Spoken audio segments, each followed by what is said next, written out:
For staying with us. Now on World Rap, former President Donald Trump has been formally nominated to head the Republican presidential ticket in November. This comes less than 48 hours after a gunman shot at Donald Trump during a Pennsylvania rally, a bullet grazing the former president and killing a spectator. Trump also announced his running mate on Truth Social on Monday, tapping the Ohio Senator JD Vance as his vice presidential pick.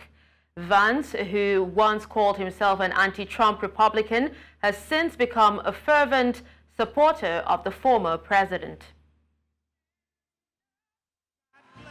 He's very, very smart, loves our country.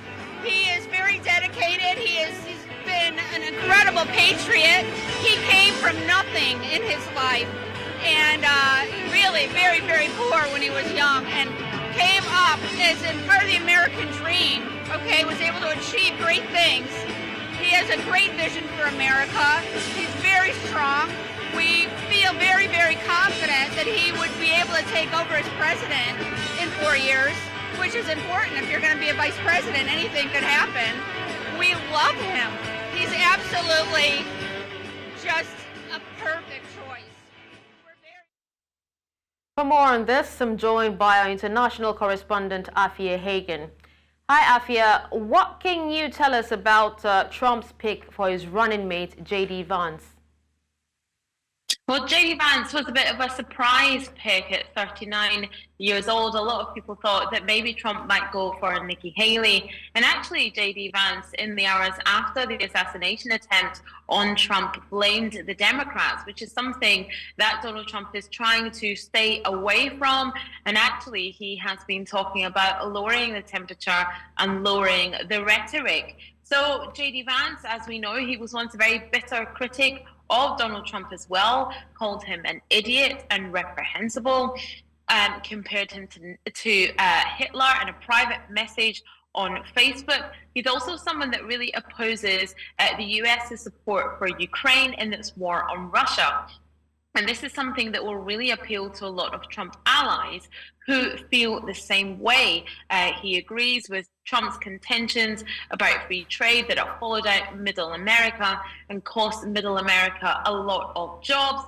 He's from Ohio, he's from modest backgrounds, and it was actually his book Hillbilly Elegy that he released in 2016, where he talks about his humble background and tried to explain why impoverished white Americans like Donald Trump. That's how he came to prominence in 2016 when that was released. Like I said, a bit of a surprise pick.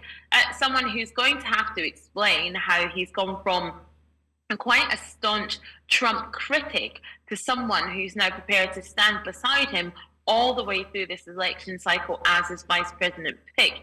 Now he's going to have to convince people that he's had a change of mind and that he is, you know, down from MAGA, MAGA hard, MAGA heavy, and that's what he believes in. And I think he's already managed to do that at the RNC. Whether he'll be able to do that across the electorate is another story. Well, Afua, talking about the Republican National Convention, it is day 2. What can we expect? Well, yeah, you're going to have lots more speakers on day 2 of the RNC. Nikki Haley will be one of them taking to the stage tonight.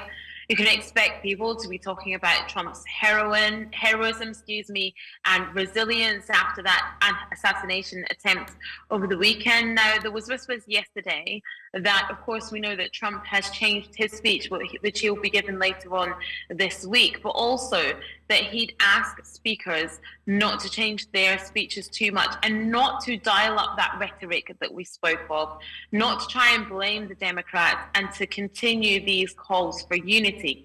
Now, whether they will do that remains to be seen over the next few days. But like I said, Nikki Haley will be taken to the stage tonight and other supporters of Donald Trump. Okay. Now, President Biden gave an interview, with NBC last night. What were the highlights from it? Absolutely. President Biden sort of continues his campaign of trying to seem competent after that pretty disastrous debate that he had with Donald Trump at the end of June.